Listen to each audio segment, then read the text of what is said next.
Guys, आज आपको मैं कराने जा रहा हूँ टिग्नोमेट्रिक रेशियो का पहला एक्सरसाइज। क्योंकि लास्ट क्लास के अंदर हमने जो कराई है आपको, वो कराई है फार्मूले करवाए थे। आपको याद होगा लास्ट क्लास, उससे लास्ट क्लास में 2 क्लासेस में मैंने फार्मूले डिस्कस करे थे, टेबल डिस्कस करी थी। अगर आपको ये चैप्टर ज़्यादा अच्छा समझना है तो पहले 2 वीडियो हमारी इसके पहले वाली देखिए, हम डिस्क्रिप्शन में उसके लिंक भेज देंगे आपको। और उसके बाद ये एक्सरसाइज जो है आप जो है वो एक्सरसाइज जो है वो आप इसको करना शुरू करेंगे। एनसीईआरटी के अंदर ये चैप्टर जो है वो 8 है। 8.1 एक्सरसाइज में आपको कराने जा रहा हूँ, उससे रिलेटेड क्वेश्चन। ठीक है, इसके अंदर हम आपको मोस्टली बताएंगे कि अगर आपको कोई सा एक साइड का रेशियो दिया हुआ है एंगल के साथ, तो बाकी आप दूसरे रेशियो कैसे निकाल सकते हैं। लेकिन उससे पहले बेसिक कंसेप्ट क्लियर करवा देता हूँ मैं आपको बता देता हूँ कि अगर आपके पास एक लाइन है जिसको इनिशियल लाइन कहते हैं, और इसका ओ है पॉइंट, और इसको हम जो है वो ए मान लेते हैं अगर रेज है, और एक रेज इसकी टर्मिनेटिंग रेज होती है जो टर्मिनेट करती है, ज़ीरो से ऊपर की तरफ जाती है इस तरह से, तो पॉजिटिव एंगल बनता है। और एंगल अगर हम थीटा मान लेते हैं इसमें, तो ये एंगल थीटा कहलाता है। इनसे रिलेटेड सारे काम करेंगे हम। अगर हम टर्मिनेटिंग साइड से एक परपेंडिकुलर ड्रा करें, एक परपेंडिकुलर ड्रा करते हैं, तब हमें 90 डिग्री का एंगल यहाँ मिलता है। ये वाली साइड, एंगल के सामने वाली साइड हमेशा परपेंडिकुलर होती है, ये मैंने आपको बताई थी बात। और जिस पर एंगल बना होता है वो हमेशा बेस होती है, और 90 डिग्री के सामने वाला हमेशा हाइपोटेनियस होता है, जिसको एस से शो करते हैं। हिंदी में इसे कर्ण कहते हैं, इसको लंब कहते हैं, एल से शो करते हैं, और इसे आधार कहते हैं, इसे आ से शो करते हैं। ठीक है, तो इससे रिलेटेड मैं आप लोग से बात करता हूँ। यहाँ पर टिग्नोमेट्रिक रेशियो की बात आती है तो हम साइड का रेशियो भी लेते हैं, जैसे आपको बताया था मैंने, पंडित बद्री प्रसार हरर बोले। और एंगल का रेशियो भी लेते हैं, जो कि इस चैप्टर के अंदर पहले एक्सरसाइज के अंदर हम लोग डिस्कस करेंगे। चलिए, पहला क्वेश्चन हमारे पास यहाँ दिया हुआ है।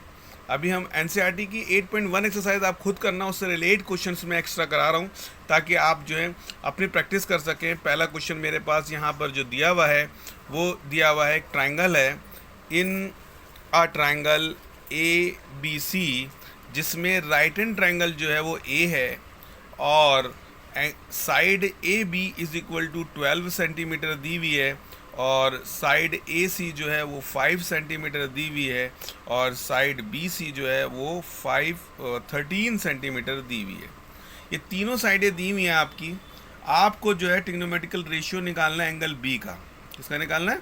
एंगल बी का टिग्नोमेट्रिकल रेशियो निकालना है। इट्स मीन्स आपको साइन बी निकालना है, आपको कॉस बी निकालना है, आपको टेन बी निकालना है, आपको कॉट बी निकालना है, आपको कोसेक बी निकालना है, एंड कोसेक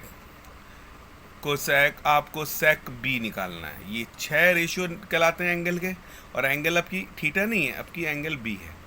अगर हम बात करेंगे, उसने कहा कि आपको जो है वो एक राइट हैंड ट्रायंगल बनाना है जिसमें एंगल बी 90 डिग्री का दिया हुआ है।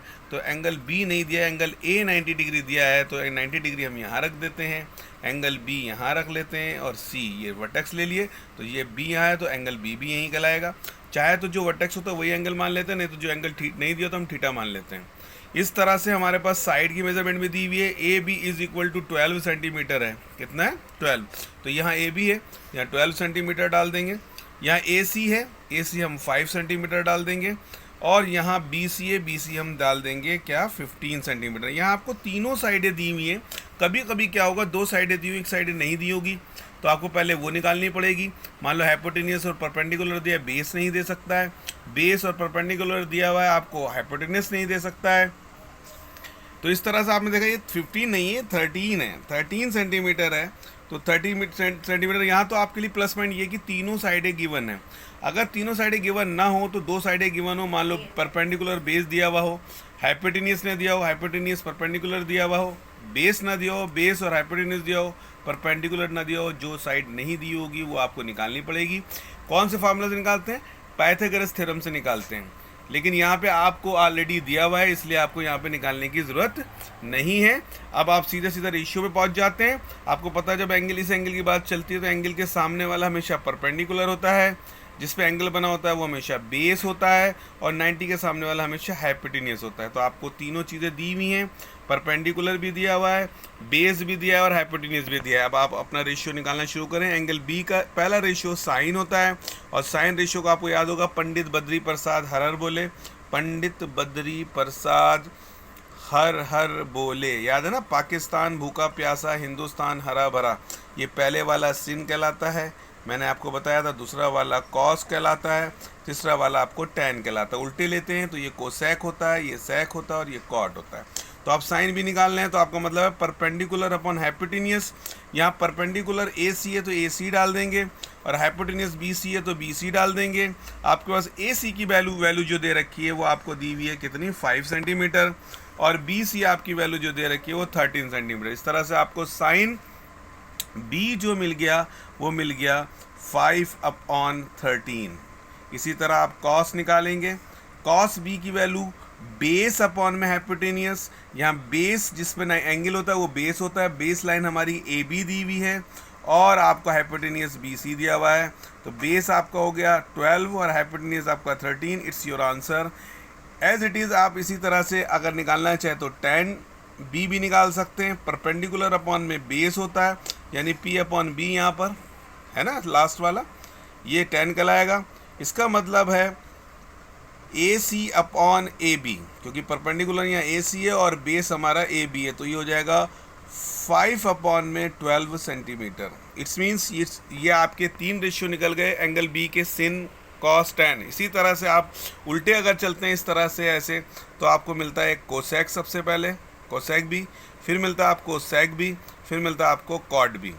इट्स मीन्स आप साइन को उल्टा कर लेते हैं। साइन हमारा जो था वो दिया था p अपॉन एच, तो ये क्या हो जाता है h अपॉन पी।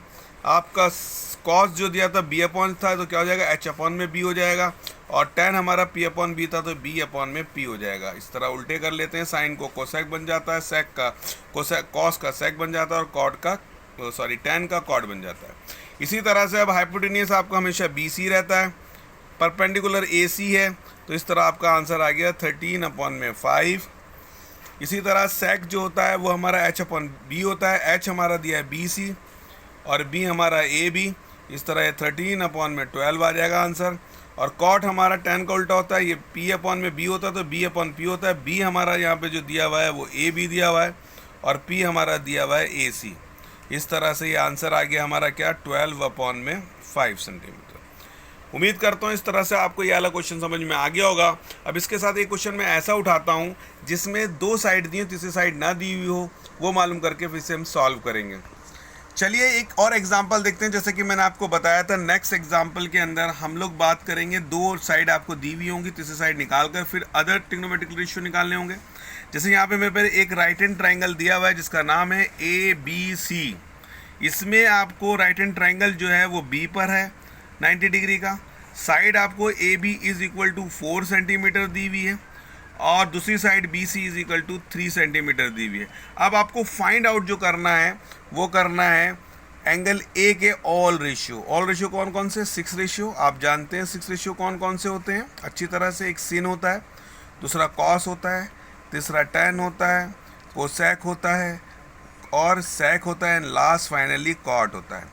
यानी कॉट ए निकालना है, सेक ए निकालना है, कोसेक ए निकालना है, टैन ए निकालना है, कॉस ए निकालना है और साइन ए निकालना है। लेकिन ये जब ही निकाल सकते हैं जब आपको 3 चीज़ें पता होनी चाहिए, परपेंडिकुलर, बेस और हाइपोटेनियस। लेकिन यहाँ पे सिर्फ 2 साइडें दी हुई हैं, एक साइड ये दी हुई है, दूसरी साइड ये दी है। अब इसमें से कौन सी साइड है ये आपको फिगर बना के समझ में आएगा।